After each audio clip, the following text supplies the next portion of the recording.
But ask the animals, and they will teach you, or the birds in the sky, and they will tell you, or speak to the earth, and it will teach you, or let the fish in the sea inform you. Which of all these does not know that the hand of the Lord has done this? In his hand is the life of every creature and the breath of all mankind. Job 12:7-10.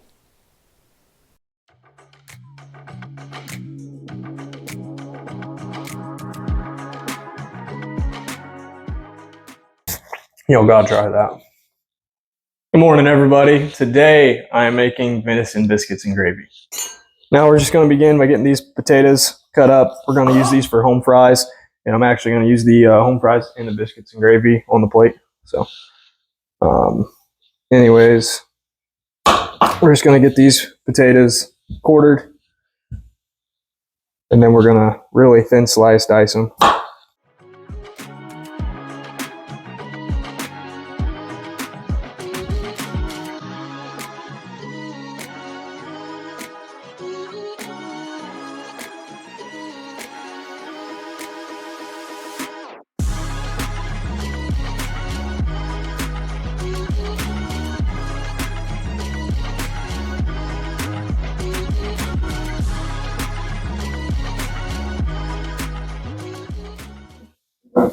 All right, now that we got all those potatoes cut up, we're just going to hit it with a little bit of olive oil, get that nice and drizzled in there, and we're just going to keep it simple today and go with some salt, pepper, and garlic powder. So we're not going to go too heavy on anything, just a nice little bit here, and then we're going to get it tossed up in this Tupperware. And we'll just do this a couple times.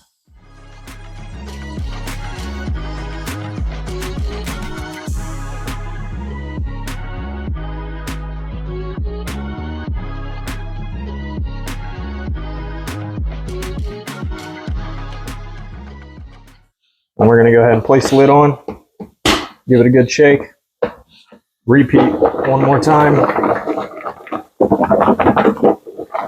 and then they'll be ready for the air fryer.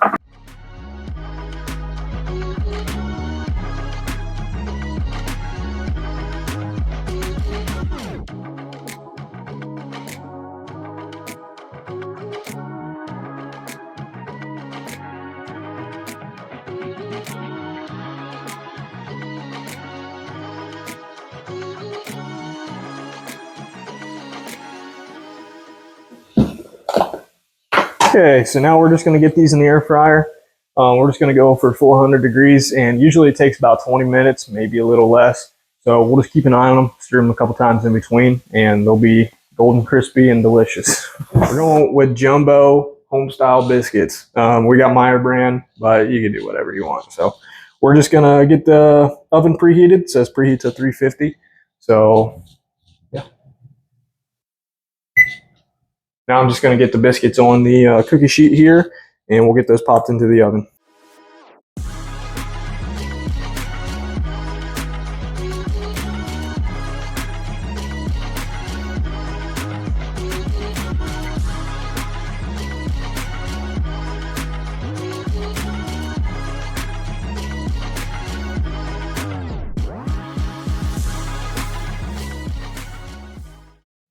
All right, now we're just going to pop the biscuits in.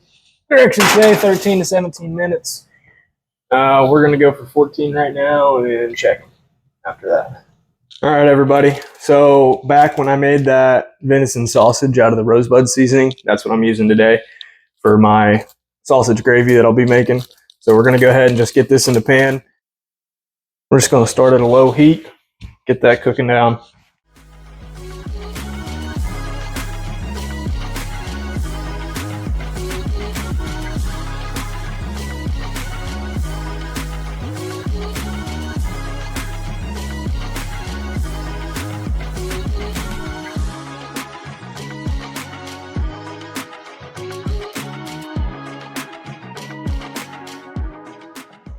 There you go. That's starting to look like sausage. You know, a lot of people, they just kind of break it up like this, right? You know, with this this tool. I don't even know what this thing's called. Which, if you don't have one of these, you need to get one of these for your burger. But I like going really fast, and it really just kind of gets everything broken up, as you can see. It'll make everything a lot smaller. I don't like big old chunks, but it'll also kind of help, like it'll make your, you'll have a little bit more gravy, it'll seem like, instead of just all these big hunks. All right, so while we wait on the meat to finish up, we're just going to go ahead and get my fried egg going here. So I want to hit this pan with a little bit of bacon grease that I've saved over time. You know, you could use just butter or whatever. And get this pan going on a low heat so we can get that bacon grease heated up, swirled around, and then we're going to crack our egg in there, make us a fried egg. All right, I just want to get that bacon grease all swirled around and all greased up here. And we're going to go ahead and crack in this egg. I've got an Arcana egg from my folks' farm, so that's what we're using today.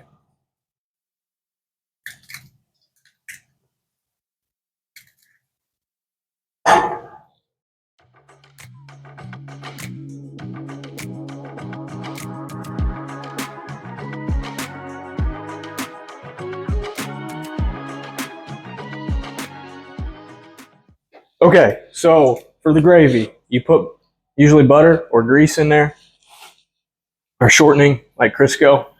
Get that all mixed up, and then you hit it with flour, get that mixed up again, and then you hit it with some milk. That's what makes your gravy, right? So I'm gonna go with 2 tablespoons of butter. I'm gonna get that all mixed in, let that kind of melt. Then I'm gonna hit it with some flour, and then follow along with the milk. Now the recipe calls for 3 cups of milk. I'm gonna hit it with 2, see if I need a 3rd cup. I've made gravy in the past, and I don't think I've ever used 3 cups of milk, so we'll see. For my butter today, I went with Kirkland's signature grass-fed butter. You can use whatever butter you want, but I get this at Costco. Good price for this butter, so definitely worth checking out. So as you can see, that butter's all melted up. We're just going to mix everything here a little bit, get everything really good and coated in the butter. And now we're going to go in with the flour. It's calling for 4 tablespoons of flour, so that's what we're going to go with. And I'm just going to sprinkle this in as I go, because you want all this meat to get really coated in the flour.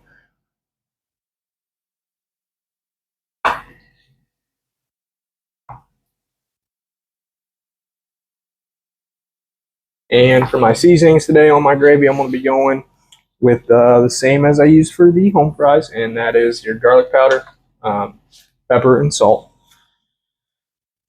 Now, I'm just going to go ahead and get that meat completely covered in the flour, and then we'll hit it with the milk. So as you can see, everything's well coated in the flour. Go ahead and hit it with the 2 cups of milk, and we'll follow along and see if we need a 3rd. Well, you're just going to want to get this all really good and mixed. All right, now we're just going in with some garlic powder. We're going to go ahead, get that all sprinkled in there. You got to be really careful with gravy, because gravy will burn really fast. So we're just going to work along here.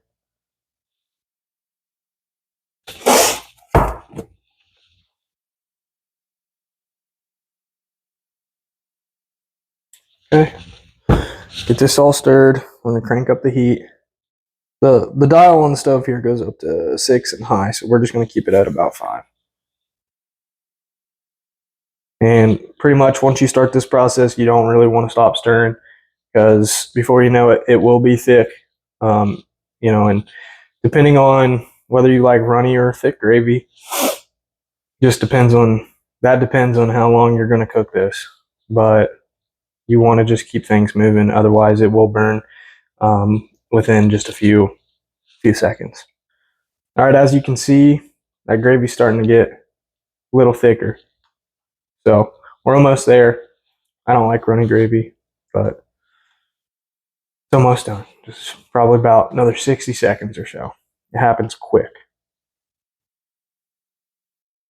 All right, you see how that's really starting to get thick? I don't know any other way to explain how you know it's thick, besides you know, you could feel it when you're cooking. But I would say that's probably just about thick enough for me. I'm sure you could go thicker, but that's about as much as I need, especially considering it'll probably continue cooking in the pan just a tiny bit. But there's your finished gravy for today. All right, assembly time.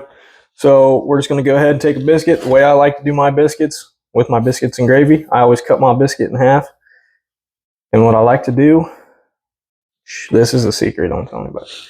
All right, so get you a little piece of butter, about a tablespoon of butter. Put that in there, put your biscuit back on top there. Let them melt inside that hot biscuit, and it is delicious. And we're going to go ahead and go with some of these beautiful home fries. And we are going to just kind of scatter them in there. If we can get some of these to sit on top.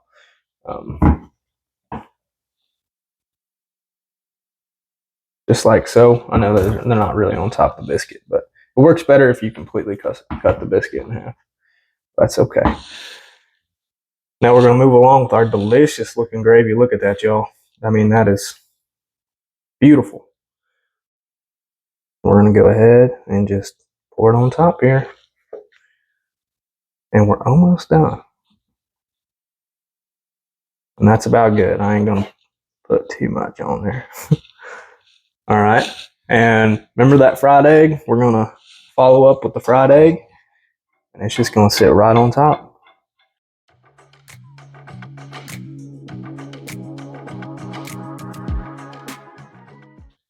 Can't forget your cup of coffee, all right? You got to go check out some of this Trader Joe's medium roast. Stuff is delicious, all right? So don't forget your coffee.